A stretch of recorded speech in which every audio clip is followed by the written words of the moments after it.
मैंने इससे ज्यादा ड्रामेबाज औरत ना अपनी जिंदगी में नहीं देखी। ना तो इससे अपनी औलाद संभाली जा रही है और ना ही शौहर।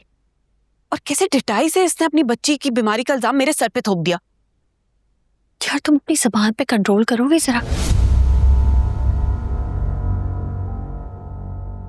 आइंदा तुमने इस तरह की लैंग्वेज फेमिना के लिए इस्तेमाल की ना तो मुझसे बुरा कोई नहीं होगा एमा।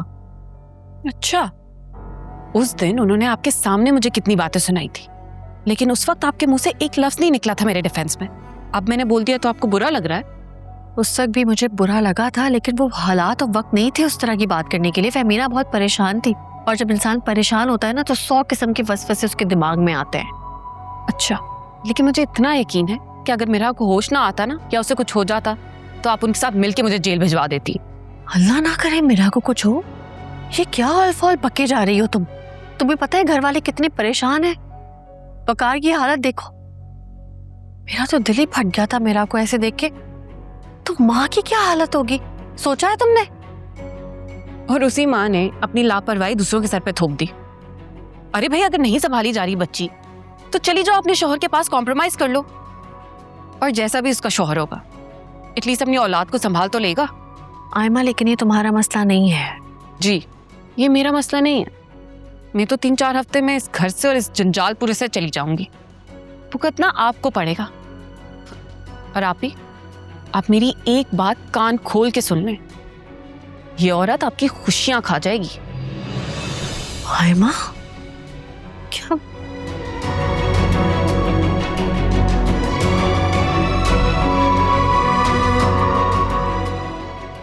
क्या बोलती रहती है ये?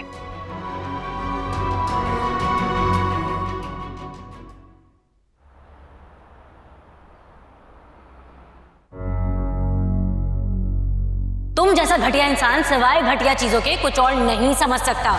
वरना इस दुनिया में अच्छे लोग भी हैं जो दूसरों की मुश्किल परेशानी में उनकी मदद करते हैं, लेकिन तुम जैसे घटिया लोगों का उन लोगों में शुमार होता है जो जिस थाली में खाते हैं उसी थाली में छेद करते हैं और अपने घर को खोखला करते हैं। हाँ, तो तुम्हारी भी नीलमा से शादी मरकर भी नहीं होगी। चलो निकलो यहाँ से, और आइंदा भूले से भी यहाँ का मुंह ना करना। और साकिब भाई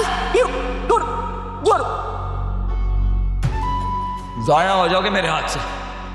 आगे पीछे तो तुम्हारा है कोई नहीं, ना कोई दफनाने वाला होगा ना कोई रोने वाला।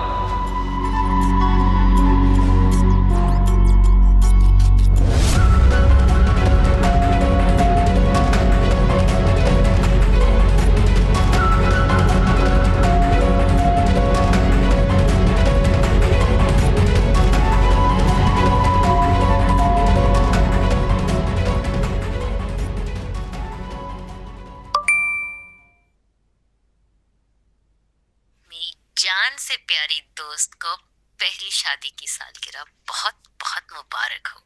मेरी दुआ है कि आगे अब जितने भी दिन आए उसमें तुम्हारे लिए खुशियों की बरसात हो। Thank you so much. I love you.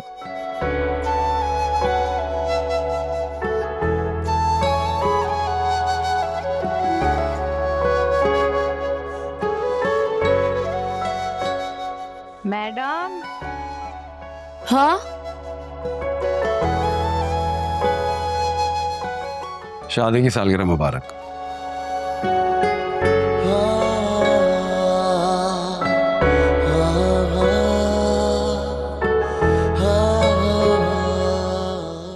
आपको याद था? मुझे लगा भूल गए आप। इतना इम्पोर्टेंट दिन कैसे भूल सकता हूँ? फेमिना और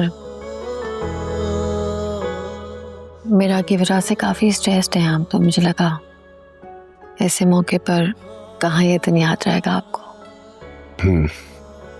वक्ती उलझनों की वजह से इंसान कुछ तारीखें और दिन भूल जाता है, लेकिन जो बातें दिल से जुड़ी होती हैं वो वक्त और लम्हे कभी नहीं भुलाए जा सकते। लेकिन ना ही वो वक्त याद रखने के काबिल था, ना ही वो लम्हे। वो वक्त और लम्हे मेरे लिए बहुत हसीन है।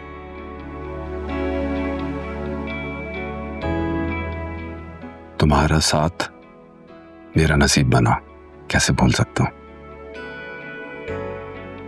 खुशनसीबी तो मेरी है कि मेरी जिंदगी में आ पाए। अच्छा बताओ, आज के दिन तुम्हें क्या तोहफा दूं?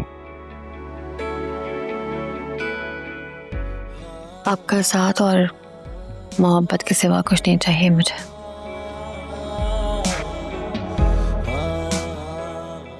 वादा रहा रोशनी,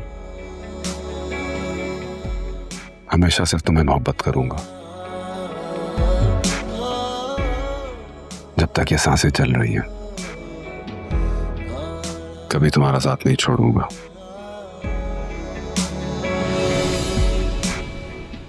और ये हाथ तभी छूटेगा जब मेरी सांसें रुक जाएंगी। क्या हो गया, आप सुबह सुबह कैसी बातें कर रहे हैं? ऐसे मत बोले। चलो आओ, तो फिर अच्छी बात करते हैं, जीने की बातें करते हैं।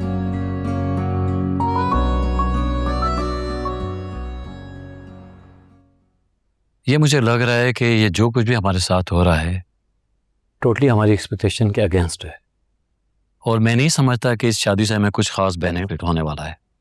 और ये बात मैं शहीद भाई को कब से समझा रही हूँ। मैं तो समझ रहा था जो इतना क्लोज लिंक है वकार का आयमा के साथ, डेफिनेटली हमें भी कोई ना कोई फायदा होगा उससे।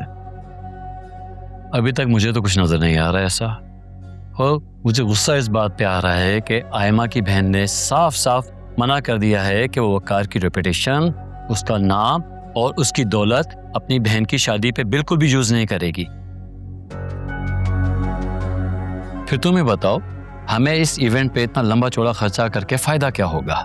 मैं तो ये चाहता था कि मेरे सर्कल को पता चले कि हम किस आदमी से अपना रिश्ता जोड़ने जा रहे हैं। नहीं, आई थिंक आप सही कह रहे हैं। It seems all useless. क्या शादी के event? I think both. Already एक गलत फैसले की तलवार हमारे सर पे लटक रही है, और एक गलत बिजनेस फैसले की वजह से मेरा बाल बाल कर्जे में जकड़ा हुआ है। अब मैं मजीद गलत फैसले नहीं कर सकता, तो बेहतरी इसी में है कि तुम आयमा से जान छुड़ाओ और ये शादी वादी भूल जाओ।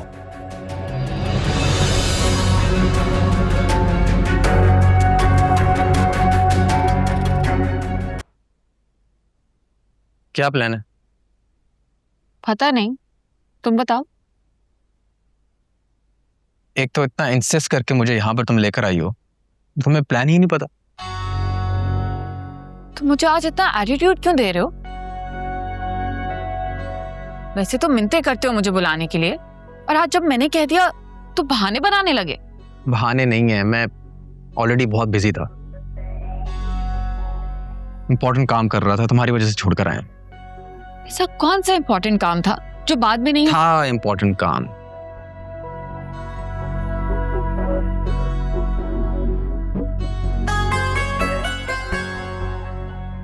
अच्छा, क्यों ना हम आज शॉपिंग कर लें? वैसे भी टाइम कम है, हमारे पास 2-3 ही हफ्ते हैं प्रिपरेशंस के लिए। कौन सी प्रेप्स?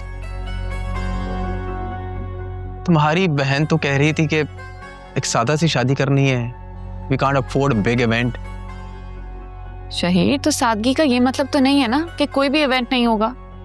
ठीक है, निकाह रुखसती हम सादगी से कर लेंगे, पर वलीमा तो तुम्हारे स्टेटस के अकॉर्डिंगली होगा ना। क्यों ना हम वलीमा किसी फार्म हाउस पे कर लें, उसकी थीम सोचते हैं, देखते हैं।